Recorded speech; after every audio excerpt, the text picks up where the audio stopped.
Hello అండి, నమస్తే. Welcome back to my channel. ఈరోజు మనం క్రిస్పీగా ఉండే అటుకులు, అదేనండి పోహా మిక్సర్ని ఎలా చేసుకోవాలో, ఇంట్లోనే ఈజీగా క్విక్గా ఎలా చేసుకోవాలో నేను మీకు ఈరోజు చూపిస్తాను. చాలా టేస్టీగా ఉంటుందండి. నేను చెప్పే ఇంగ్రీడియంట్స్ అన్నీ యాడ్ చేసుకొని క్విక్గా చేసుకొని ట్రై చేయండి. ఈవినింగ్ పిల్లలకి స్నాక్స్ టైంలో, లేదా మనం ఈవినింగ్ టీ కాఫీతో సర్వ్ చేసుకుంటే చాలా టేస్టీగా ఉంటుందండి. మీ ఇంట్లో వాళ్ళు చాలా ఇష్టపడతారు. ట్రావెలింగ్ టైంలో కూడా బెస్ట్ స్నాక్ అని చెప్పొచ్చండి. టైంపాస్ అండ్ తినడానికి అండ్ అవుటింగ్కి వెళ్ళేటప్పుడైనా ఈజీగా చేసుకోవచ్చు. బట్ టేస్టీగా ఉంటుంది, క్రిస్పీగా, చాలా ఇష్టంగా తింటారు ఎవరైనా. ప్రాసెస్లోకి వెళ్ళే ముందు ఒక రిక్వెస్ట్ అండి, ప్లీజ్ నా ఛానల్ని సబ్స్క్రైబ్ చేసుకోండి, వీడియోని లైక్ చేసి షేర్ చేయండి మీకు ఈ ప్రాసెస్ నచ్చితే. ఫస్ట్ ఒక మందపాటి ప్యాన్లో ఆయిల్ని తీసుకుని బాగా హీట్ అవ్వాలండి ఆయిల్ మాత్రం. తర్వాత ఒక స్ట్రైనర్ని తీసుకొని మనం తీసుకునే అటుకుల్ని ఆ స్ట్రైనర్లో వేసుకొని బాగా ఫ్రై చేసుకోండి, డీప్ ఫ్రై చేసుకోవాలి. ఈ స్ట్రైనర్ని ఎందుకు తీసుకున్నానంటే, నేను ఈజీగా ఉంటుంది కదా, మీరు డైరెక్ట్గా ఆయిల్లో వేసుకుని కూడా ఫ్రై చేసుకోవచ్చు, బట్ నాకు క్విక్గా ఈజీగా అయిపోతుందని స్ట్రైనర్ని యూస్ చేస్తున్నాను. మీ దగ్గర స్ట్రైనర్ లేకపోతే డైరెక్ట్గా ఆయిల్లో వేసి ఫ్రై చేసుకోండి ఏవైనా. ఇలా నెక్స్ట్ పుట్నాల పప్పును తీసుకుని పావు కప్పు ఆయిల్లో ఫ్రై చేసుకొని వాటిని సర్వింగ్ బౌల్లో ట్రాన్స్ఫర్ చేసుకోండి.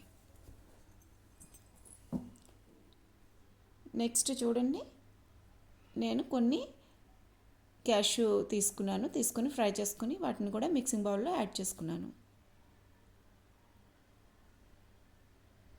నెక్స్ట్ హాఫ్ కప్ పీనట్స్ తీసుకోండి, గ్రౌండ్నట్ తీసుకొని వాటిని కూడా బాగా ఆయిల్లో, హై ఫ్లేమ్లో పెట్టొద్దండి, మాడిపోతాయి.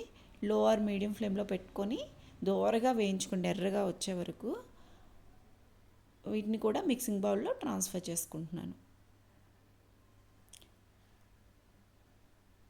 నెక్స్ట్ హాఫ్ కప్ కిస్మిస్ని యాడ్ చేసుకోండి, ఫ్రై చేసుకొని. చాలా టేస్టీగా ఉంటుందండి, మాకైతే బాగా ఇష్టం. మీకు నచ్చకపోతే స్కిప్ చేసుకోండి, బట్ బాగుంటుంది, ఒకసారి ట్రై చేయండి.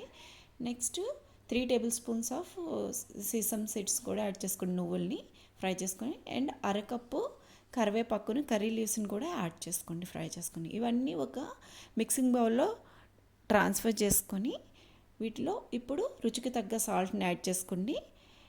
నెక్స్ట్ రుచికి తగ్గ కారాన్ని కూడా యాడ్ చేసుకోండి.